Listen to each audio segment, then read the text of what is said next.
రవీంద్రనాథ్ ఠాగూర్ ఒక కవిత రాశారు. ఆ కవిత ఏంటంటే బెంగాలీలో ముందు వినిపిస్తాను. అరే భాయ్ హోబేయ్ హోబే నిషిదిన్ భరషా రఖీష్, అరే భాయ్ హోబేయ్ హోబే. తమ్ముడా కంగారు పడకు, అవుతుంది అయి తీరుతుంది, కంగారు పడకు, రాత్రి పగలు కేవలం భరోసా ఉంచు, నమ్మకాన్ని ఉంచుకో. నిషిదిన్ భరషా రఖీష్ అంటే నిషిదిన్ నువ్వు భరోసా ఉంచుకో, నమ్ము. ఏమన్నాడు? ఘంటా జఖన్ బజ్బే ఉఠే దేఖ్ బి షబాయ్ ఏష్ బే సజే. ఘంటా జఖన్ బజ్బే ఉఠే, ఎప్పుడైతే గంట మోగుతుందో అప్పుడు అందరూ అన్నీ అలంకరించుకుని సకల సుసజ్జితులై బయలుదేరి వస్తారు, క్యూలో నిలబడతారు. ఏక్ సాథే సబ్ జాత్రి జోతో ఎకే రాస్తా నెబే నిబే, ఈ ఒకే దారిని అందరూ ఎంచుకుంటారు. నిషిదిన్ భరోసా రఖీష్, నువ్వు భయపడనవసరం లేదు. ఈ పని ఏదైతే మనం చేస్తున్నామో ఇదొక అద్భుతమైనటువంటి సాంస్కృతికమైన పోరాటము. ఆ పోరాటంలో గంట మోగుతుంది, మోగినప్పుడు అంత మటుకు హిందూ అని చెప్పుకోవడానికి సిగ్గుపడిన వాడు తన చొక్కా మీద జంజం వేసుకుని మరీ వచ్చి నాది ఫలానా గోత్రం అని చెప్పుకుని నిలబడతాడు. చేతికి అదేదో దర్గా దట్టి కట్టుకున్నటువంటి వాడు నేనే అసలైన హిందువునని తన సొంత పత్రికలో బాకాలు రాయించుకుంటాడు. కాబట్టి ఘంటా జఖన్ బజ్బే ఉఠే దేఖ్ బి షబాయ్ ఏష్ బే సజే, ఒక్కసారి గంట మోగితే వీళ్ళందరూ వచ్చి లైన్లో నిలబడతారు. ఏక్ సాథే సబ్ జాత్రి జోతా ఎకే రాస్తా నెబే, ఒకే దారి ఉంది, ఇదే దారి ఉంది, ఈ దారి తప్ప వేరే దారి లేదు. కాబట్టి ఒక మహత్తరమైనటువంటి సాంస్కృతిక పోరాటం మనం జరుపుతున్నాము. ఈ పోరాటంలో మనం ఉంచవలసింది నమ్మకం, ఈ లక్ష్యం కోసం జీవించటం, ఈ లక్ష్యం కోసం మరణించటం. మిత్రులారా, ఈరోజు నా గురించి చెప్పిన అన్ని మంచి మాటలకి పునాది ఆర్ఎస్ఎస్. నేను రాష్ట్రీయ స్వయం సేవక సంఘంలో వ్యక్తులను చూశాను. 80 ఏళ్ల వయసు వచ్చింది, ఇంకా పనిచేసే పరిస్థితి లేదు, శరీరం సహకరించటం లేదు, ఒక గదికి పరిమితం అయ్యారు, ఒక వీల్ చైర్కి పరిమితం అయ్యారు మన హల్దేకర్జీ. ఇక్కడ హల్దేకర్జీ గురించి, రామచంద్ర సదాశివ హల్దేకర్జీ గురించి కొంతమంది చూసుంటారు. 80 ఏళ్ల వయస్సులో శరీరము సహకరించనప్పుడు, కళ్ళు కనిపించనప్పుడు, సరిగ్గా స్పష్టంగా మాట్లాడలేని పరిస్థితిలో వీల్ చైర్కి పరిమితమైన రోజుల్లో ఆయన 2 మరాఠీ గ్రంథాలని తెలుగులోకి అనువాదం చేశారు. ఆయనకి తెలుగు రాయడం రాదు.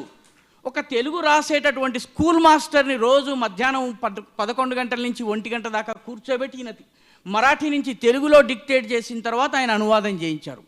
చిట్ట చివరి క్షణము వరకు కర్మయోగిగా బ్రతికినటువంటి వాళ్ళ పాదాల మూలలో కూర్చున్నాం కాబట్టే ఈరోజు ఈ స్థాయికి మనం రాగలిగాం.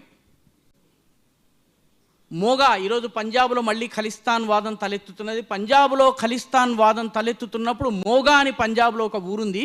ఆ మోగా అనే ఊరిలో శాఖ నడుస్తూ ప్రార్థన చేస్తున్న సమయంలో ఖలిస్తానీ ఉగ్రవాదులు వచ్చి శాఖ మీద విచక్షణారహితంగా కాల్పులు జరిపారు. కాల్పులు జరిపినప్పుడు అక్కడ గాయపడ్డ వాళ్ళల్లో, తూటాలు తగిలిన వాళ్ళలో 95 ఏళ్ల సంఘచాలక్జీ ఉన్నారు, 8 ఏళ్ల బాలస్వయంసేవక్ ఉన్నాడు. సంఘచాలక్జీని కాపాడేందుకు కొందరు స్వయంసేవకులు పరిగెడితే సంఘచాలక్జీ జీవితపు చివరి క్షణంలో ఏమాట అన్నాడు తెలుసునండి?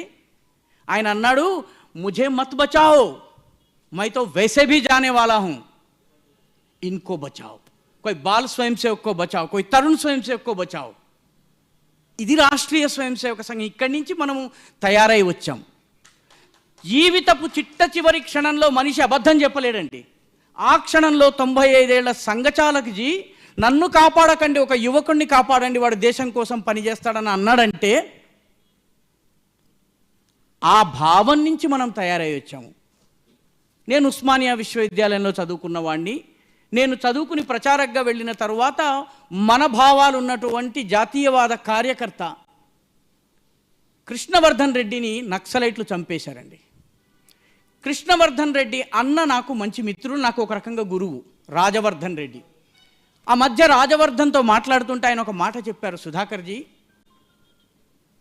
నా తమ్ముడిని నక్సలైట్లు టార్గెట్ చేశారని చెప్పి నక్సలైట్లో నుంచే కొందరు వచ్చి నాకు చెప్పారు, కొంతకాలం ఇక్కడి నుంచి వెళ్ళిపోమ్మని చెప్పు, లేకపోతే అతన్ని చంపేస్తారని చెప్పి నాకు చెప్పారు.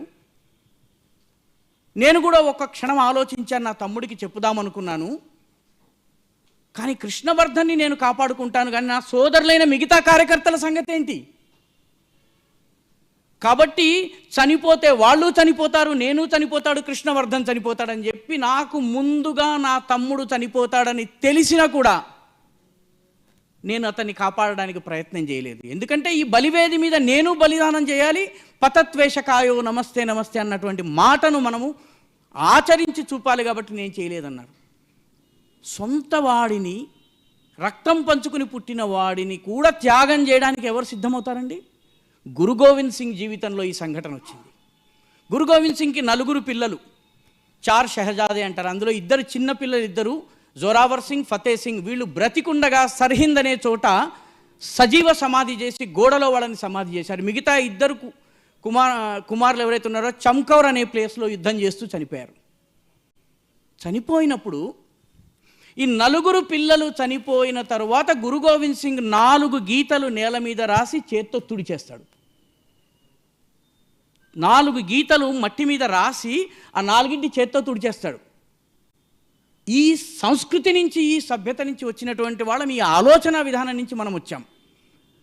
మన పోరాటం ఏది ఈరోజు రాకా సుధాకర్ అనే వ్యక్తో, లేకపోతే గణేష్ జీ అనేటువంటి వ్యక్తో, లేకపోతే మన నిరంజన్ దేశాయ్ గారో, లేకపోతే కుమ్మమూరు రాజశేఖర్ గారో ఎవరైతే ఉన్నామో, మనం ఇక్కడ నిలబడడమే ఒక ప్రపంచ అద్భుతం అండి. 4000 సంవత్సరాల సాంస్కృతిక, రాజకీయ, సైనిక దురాక్రమణని తట్టుకుని నిలబడొచ్చాం మనము. గ్రీకులు, హూణులు, శకులు, స్కైథియన్లు, పార్థియన్లు, బ్యాక్ట్రియన్లు, వీళ్ళందరూ కాకుండా మన పైన యవనులు వచ్చినారు. వాళ్ళ తర్వాత ముస్లిం దురాక్రాంతలు వచ్చారు. తుర్కులు, మొఘలులు, పఠానులు, ఖిల్జీలు, తుగ్లకులు, ఆ తరువాత డచ్ వారు వచ్చారు, పోర్చుగీస్ వాళ్ళు వచ్చారు, ఇంగ్లీష్ వాళ్ళు వచ్చారు, ఫ్రెంచ్ వాళ్ళు వచ్చారు. ఒకరా ఇద్దరా?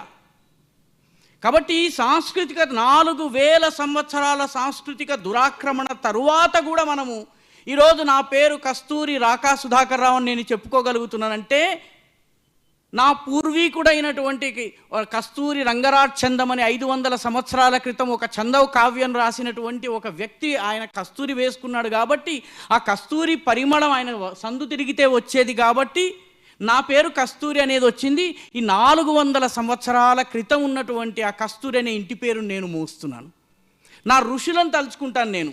భార్గవ, వీతహవ్య, సావేదస్ అనే 3 ఋషుల్ని, ఎప్పుడో వేదకాలంలో వచ్చి వేద జ్ఞానాన్ని పంచిన ఋషులను 4000-5000 సంవత్సరాల తరువాత రాకా సుధాకర్ రావు తలుచుకోగలుగుతున్నాడంటే, మనం పోరాటం చేసి వచ్చినటువంటి జాతి, మనము విజయశీలైనటువంటి జాతి, అద్భుతమైనటువంటి విజయం సాధించి వచ్చినటువంటి జాతిది.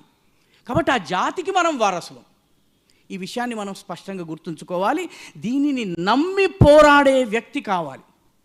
హిందీలో ఒక కవిత ఉంది. ఒక బాటసారి అడవిలో వెళ్తున్నాడు. అడవిలో ఒక చెట్టు తగలబడుతోంది. ఆ చెట్టు వైపు చూస్తే చెట్టు మీద కొన్ని పక్షులు కూడా తగలబడుతున్నాయి. ఆగ్ లగి ఇస్ వృక్ష మే జలనే లాగే పాత్ తుమ్ పక్షి క్యూ నహి ఉడతే హో పంఖ తుమారే పాస్ అని అడిగట బాటసారి. నిప్పంటుకుంది అడవికి, చెట్టు కాలిపోతోంది, నీకు రెక్కలను ఎందుకు పారిపోవడం లేదు? ఆగ్ లగి ఇస్ వృక్షమే జల్నే లాగే పాత్ తుమ్ పక్షి క్యూ నహి ఉడతే హో పంఖ తుమారే పాస్. కాలుతూ కాలుతూ పక్షులు జవాబిచ్చినాయి, ఫల ఖాయే ఇస్ వృక్షకే, ఈ చెట్టు పళ్ళని తిన్నాము.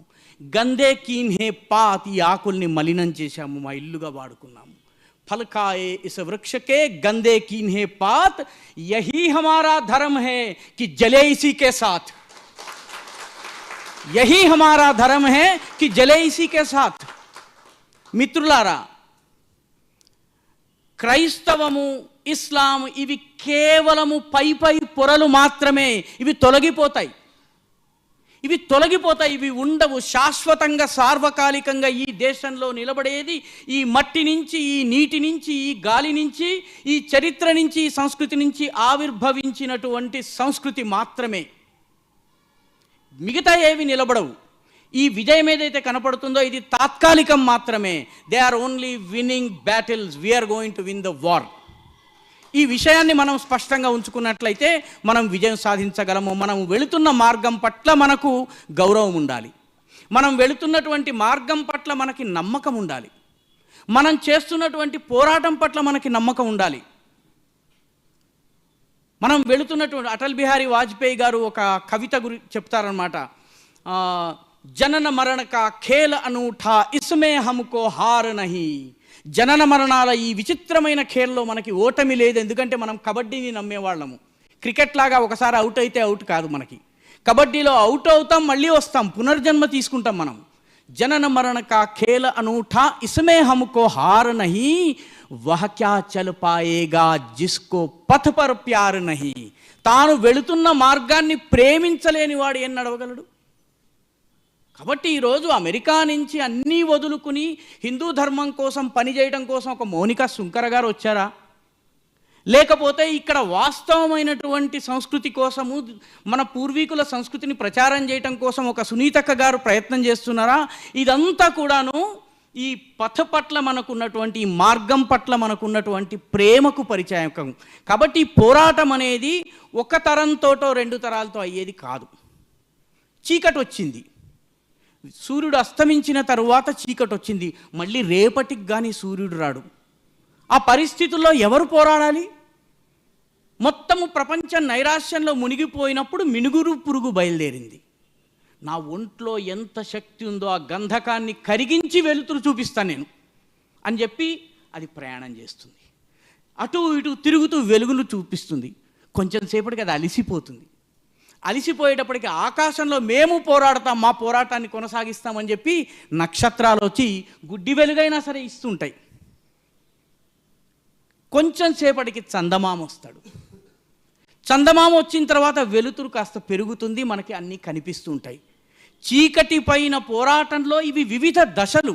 ఈరోజు భారత జాతీయత ఏదైతే ఉందో, మన సంస్కృతి ఏదైతే ఉందో, మన పూర్వపురుషుల మహాధర్మం ఏదైతే ఉన్నదో దానిని కాపాడే ప్రయత్నంలో మన ముందు పనిచేసినటువంటి కార్యకర్తలు కొందరు మినుగురు పురుగులైనారు, కొందరు నక్షత్రాలయ్యారు, కొందరు చందమామలయ్యారు. ఆ తరువాత వెలుతురు రావాల్సిందే, ఖచ్చితంగా వచ్చి తీరుతుంది. ఎందుకంటే వెలుతురు రావడం అనేది సహజము. కాబట్టి ఆ దశ ప్రారంభమైంది మిత్రులారా. ఇందాక స్వామీజీ చెప్పారు, వీళ్ళందరూ కూడా చూడకుండా వెళ్ళిపోయారని. చూడకుండా వెళ్ళిపోయిన వారి చివరి శ్వాసలు మనకు మహామంత్రాలనే. భగవద్గీతలో ఒక శ్లోకం ఉందండి, ఆ శ్లోకంలో చెప్తారనమాట, యం యం వాపి స్మరందేహం త్యజంత్యేతే కళేబరం తం తమేవైతి కౌంతేయ సదా తద్భావ భావిత. ఏ భావాన్నైతే నీ జీవన గేయంగా ధ్యేయంగా భావించి తుది క్షణం వరకు జీవించి నువ్వు అంతిమ శ్వాసను వదిలేస్తావో అదే భావముగా మారి మళ్ళీ నువ్వు తిరిగి వస్తావు, అదే భావంగా మారి మళ్ళీ నువ్వు తిరిగి వస్తావు. తం తమేవైతి కౌంతేయ సదా తద్భావ భావిత. కాబట్టి what we're fighting is an ideological battle. So ఈ సన్మానము, పూలమాలలు, లేకపోతే ఇవేవైతున్నాయో ఇవన్నీ ఆ ఐడియాలజికల్ బ్యాటిల్కి. ఈ ఐడియాలజికల్ బ్యాటిల్ మనము గెలవబోతున్నాం మిత్రులారా. We're going to win this battle. ఇప్పుడు కనిపిస్తున్నటువంటి చీకటిని చందమామ ఎదుర్కొంటున్నాడు. రేపు మరింత జాజ్వల్యమానంగా హిందూ ధర్మము, హిందూ సంస్కృతి, హిందూ జీవన విధానము ప్రపంచము స్వీకరిస్తుంది. స్వామి వివేకానంద చెప్పిన మాట కూడా ఇదే. అది భారతదేశపు దైవదత్త బాధ్యత. హైందవ ధర్మము ప్రపంచ శాంతిని పంచేందుకే ఈ ప్రపంచంలోకి వచ్చింది. మిగతా కుహనా ధర్మాలన్నీ కూడాను వెళ్ళిపోతాయి. గురు గోవింద్ సింగ్ ఇదే మాట అన్నారు, సకల జగత్ మాఝే ఖాల్సా పంథ గాజే జగే ధర్మ హిందూ సకల భండ భాజే. ఆయన అన్న మాట తురక భండ భాజే. మొఘళ్ళ పైన పోరాటం చేస్తూ ఆయన అన్నాడనమాట, సకల జగతమే ఖాల్సా పంథ గాజే. ఈ ఖాల్సా పంథ్ ఏదైతే ఉందో, పగడి కట్టుకున్నటువంటి సిక్కులు, పంచ కకారాలు, కచ్చా కడా కేశ కృపాణ और కంకణ్ ఈ 5 ధరించినటువంటి సిక్కు మతం ఏదైతే ఉందో, సకల జగతమే ఖాల్సా పంథ గాజే, ఇది విజయం సాధిస్తుంది. జగే ధర్మ హిందూ సకల తురక భండ భాజే అన్నాడు ఆయన. ఈ హిందూ ధర్మం ఏదైతే ఉందో ఇది జాజ్వల్యమానంగా పెరుగుతుంది. ఈ విదేశీ విధర్మీయ శక్తులు ఏవైతే ఉన్నాయో పారిపోతాయన్నాడు. గురు గోవింద్ సింగ్ ఖడ్గాన్ని ఆవాహన చేశాడు. ఖడ్గాన్ని ఆవాహన చేసి ఖడ్గం మీద ఒక స్తోత్రం రాశారండి. ఆ స్తోత్రం గనక చదివితే ఒళ్ళు జలధరిస్తుంది. హిందూ ధర్మంలోని క్షాత్ర తేజాన్ని ఆవాహన చేసేందుకు ఆయన అంటాడనమాట, సుఖ సంతాకరణ్ జై జై జగకారణ సృష్టి విదారణ మమ ప్రతిపాదన జై తేగం. తేగంటే కత్తి. కత్తి గురించి ఆయన పాడినటువంటి పాట. సుఖ సంతాకరణం దుర్మతి హరణం దుష్కృతి ధరణం అశరణం. ఇది గురు గోవింద్ సింగ్ చెప్పినటువంటి మాట. కాబట్టి మన కార్యం ఏదైతే ఉందో ఇది చాలా ఉత్కృష్టమైనటువంటి కార్యము. ఆ కార్యం కోసం మనం పనిచేస్తాం. మన లక్ష్యం ఈ ధర్మాన్ని కాపాడటం. ఇందులో క్రిస్టియానిటీ ఒక చిన్న ఫైట్ మాత్రమే, ఇందులో ఇస్లాం ఒక చిన్న ఫైట్ మాత్రమే, ఇందులో communism is only a very minuscule part. It is defeated. 1920 to 25 మధ్యలో ఈ దేశంలో కమ్యూనిజం, సోషలిజం, రాష్ట్రీయ స్వయం సేవక సంఘం మూడు ఒకే సమయంలో ఈ దేశంలో వాళ్ళ యొక్క పార్టీ యూనిట్స్ స్టార్ట్ చేసినాయండి. Communist party of India was formed in Russia. Socialist movement ఈ దేశంలో 1920sలో ప్రారంభమైంది. Today is 2020. 100 సంవత్సరాలు కాలేదు. ఈ 100 సంవత్సరాలు కాకుండా మీరు చూస్తే సోషలిజం రాజ్యాంగంలోని ఒక పదంగా మిగిలిపోయింది, ఆచరణలో లేదు. It is defeated. This ideology has been defeated. Left has been defeated. Communist has defeated. But ఆ రోజు 5 పిల్లలతో ప్రారంభమైన రాష్ట్రీయ స్వయం సేవక సంఘము అది ప్రతిపాదించినటువంటి హిందూ సంఘటన పరమ వైభవ స్థితికి భారతదేశాన్ని తీసుకెళ్లాలన్నటువంటి లక్ష్యం ఏదైతే ఉందో ఇది దినదిన ప్రవర్ధమానమవుతున్నది. దీనికోసం చనిపోయేందుకు, బ్రతికేందుకు, పోరాడేందుకు రోజు రోజుకి వ్యక్తులు వస్తున్నారు. ఈ దేశంలో ఉన్నటువంటి అద్భుతమైన శక్తి. నేను అస్సాంలో పనిచేస్తుండగా ఒక నాగా గ్రామానికి వెళ్ళాము. ఆ పిల్లవాడిని మేము మన విస్తారంగా తీసుకుని రావడం కోసం వాళ్ళ ఊరికి వెళ్ళాం. 4 గంటలు నడవాల్సి ఉంటుంది కొండదారుల్లో. మా లంచ్ మేమే పట్టుకెళ్ళి మధ్యలో ఒక వాగు దగ్గర కూర్చుని తిని అలా వెళ్ళాం. మేము వెళ్ళే సమయానికి ఆ ఇంట్లో ఒక మరణం సంభవించింది. అందరూ ఏడుస్తున్నారు. ఏడుస్తుంటే మేము ఏం మాట్లాడాలో తెలియక మేము అక్కడ ఉండిపోయాము. మేమేమో మీ అబ్బాయిని ఇవ్వండి అని అడగాలి, ఎలా అడగాలి అని చెప్పేసి ఉంటే వాళ్ళు మాకు ఒక దుప్పటి అది ఇచ్చారు. అక్కడ ఇళ్లలో దుప్పట్లు అవి ఉండవు, కేవలం ఒక మంచెలాగా ఉంటుంది ఇల్లు. దాని మీద వాళ్ళకు మధ్యలో ఒక పొయ్యి పెట్టేసేసి మొత్తం అందరూ అక్కడే పడుకుంటారు, పొయ్యి చుట్టూ పడుకుంటారు అన్నమాట. మాకు బయట నుంచి వచ్చిన వాళ్ళం కాబట్టి మాకు మేము తీసుకెళ్ళిన శాలువాలు కప్పుకుని పడుకున్నాం. లేచిన తర్వాత మరుసటి రోజు చూసాను, చిన్నపిల్లవాడికి కప్పుకోవడానికి లేదు, పెద్దవాడికి కప్పుకోవడానికి లేదు. అప్పుడు మేము ఆ ఇంటికి ఎవరి దగ్గరికి అయితే వెళ్ళామో ఆయన గ్రామ పెద్ద. ఆయనకి అంతా మాట్లాడి ఇట్లా మీ అబ్బాయిని మాకు పంపాలి అని కోరాము, ఆయన పంపిస్తా అన్నాడు. అంతా అయిన తర్వాత మేము అన్నాం, మీరు ఏమనుకోకపోతే మీ ఇంట్లో చిన్న పిల్లలు ఉన్నారు, రాత్రి చలికి దుప్పటి కప్పుకోకుండా పడుకున్నారు, ఈ 2 శాలువలు మా దగ్గర ఉన్నాయి, ఇవి తీసుకోండి అన్నాం మేము. ఆ ఇంటి పెద్దే, ఊరికి కూడా పెద్ద. ఆయన శాలువ తీసుకున్నాడండి. తీసుకుని మీరు నాకు ఇచ్చేశారు కదా అన్నాడు. అంటే అవునండి మీకు ఇచ్చేసాను, దీని మీద పూర్తి హక్కులు నాకే కదా అన్నాడు. అంటే మీవేనండి అన్నాను. అయితే ఒక పని చేస్తాను అని చెప్పి కొడుకుని పిలిచి ఆ ఊరిలో ఒక వితంతు ఉంది, ఎవ్వరూ ఆశ్రయం లేనటువంటి, ఎవరు పెద్దవాళ్ళు లేనటువంటిది, ఆమెకి 2 శాలువలు ఇవ్వమని చెప్పి పంపాడు.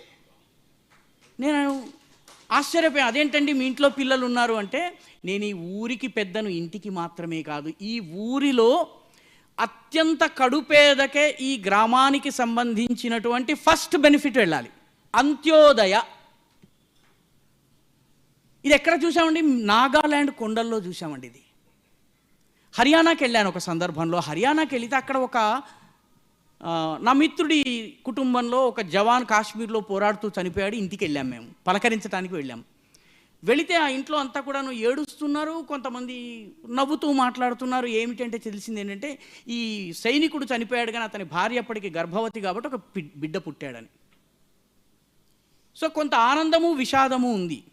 మేము అలా కూర్చుని మాట్లాడుతూ ఉండగా ఒక ముసలావిడ వచ్చిందండి, 80-90 ఏళ్ళు ఉంటుంది. ఆమె చేతితో కర్రను పట్టుకుని అలా తీసుకొచ్చి ఒక మంచం మీద కూర్చోబెట్టారు. ఉస్కో లావ్ అని అడుగుతుంది ఆమె. అంటే ఆ రోజుల బిడ్డని తీసుకొచ్చి ఆమె ఒళ్ళో పెడితే ఆమె తడిమి లడ్కాకి, ఆమె కళ్ళు సరిగా కనిపించవు, చేత్తో తడిమి లడ్కాకి లడ్కీ అని అడిగింది. అయితే లడ్కా అని చెప్పారు. చెప్తే ఆవిడ అందనమాట ఆశీర్వాదం ఇచ్చిందండి. బేటా బడే హోకర్ ఫౌజ్ మే భర్తీ హోనా, దేశ్ కే లియే కామ్ కర్నా అని ఆశీర్వాదం ఇచ్చింది. బడే హోకర్ ఫౌజ్ మే భర్తీ హోనా దేశ్ కే లియే కామ్ ఆనా అని చెప్పి అన్నదనమాట. కామ్ ఆనా అంటే చనిపోవడం అని అర్థం, కామ్ కర్నా కాదు, కామ్ ఆనా అంటే యు ఆర్ డన్. నేను ఉట్టిగా ఊరుకోకుండా ఒక ప్రశ్న వేశాను, మాతాజీ మీరు మగపిల్లవాడు కాబట్టి ఫౌజ్కే లియే కామ్ కర్నా అన్నారు, ఆడపిల్ల ఉంటే ఏమనేవాళ్ళు అని అన్నాను. అంటే ఆ ముసలావిడ చెప్పింది, నేను ఆశీర్వదించేదాన్ని, సైనికుణ్ణి పెళ్లి చేసుకో, వీరమాతవిగానే ఆశీర్వదించేవాడు. This is India. అనంతమైనటువంటి ఆశావాదంతో మనం పనిచేయాలి. ప్రపంచము మన వైపు వస్తున్నది. ఈ దేశంలో కూడాను క్రైస్తవం కానీ, ఇస్లాం కానీ, కమ్యూనిజం కానీ, నాస్తికవాదం కానీ, ఇవన్నీ పై పొరలు మాత్రమేనండి. ఇస్లాములో ఈరోజు ఇళ్లల్లో పెళ్లి చేసేటప్పుడు సాంచక్ మెహందీ తప్పనిసరి. సాంచక్ అంటే పసుపుతో స్నానము, హల్దీ. మెహందీ అంటే చేతికి పూయటం.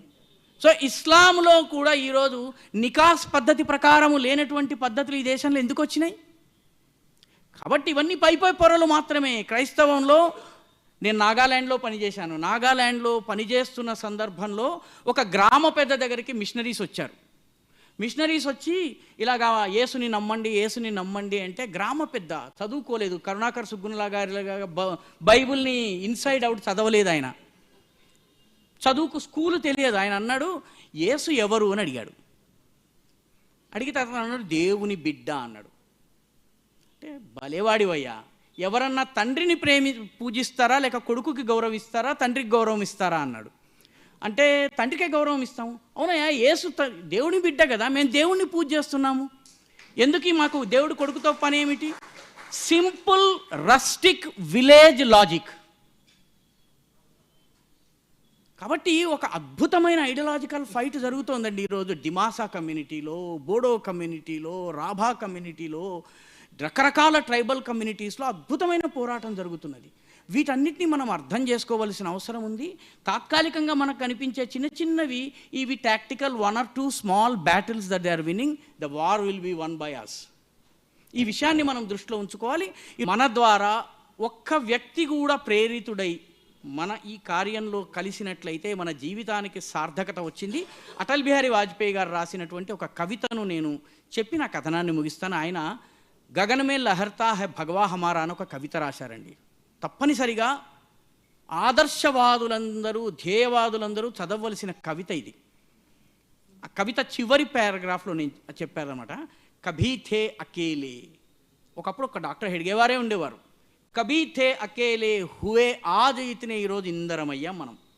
కభీ థే అకేలే హుయే ఆజ్ ఇతనే, నహీ తబ్ డరే తో భలా అబ్ డరేంగే. అప్పుడే భయపడలేదు, ఇప్పుడేం భయపడతాం? विरोधों के सागर में चट्टान है हम, जो टकराएंगे मौत अपनी मरेंगे. लिया हाथ में ध्वज कभी ना झुकेगा, कदम बढ़ रहा है कभी ना रुकेगा, कि सूरज के सम्मुख अंधेरा टिकेगा. निडर है सभी हम, अमर है सभी हम, कि सर पर हमारा वरदहस्त करता. మన నెత్తి మీద వరదహస్తాన్ని ఊపుతూ, कि सर पर हमारा वरदहस्त करता, गगन में लहरता है भगवा हमारा. गगन में लहरता है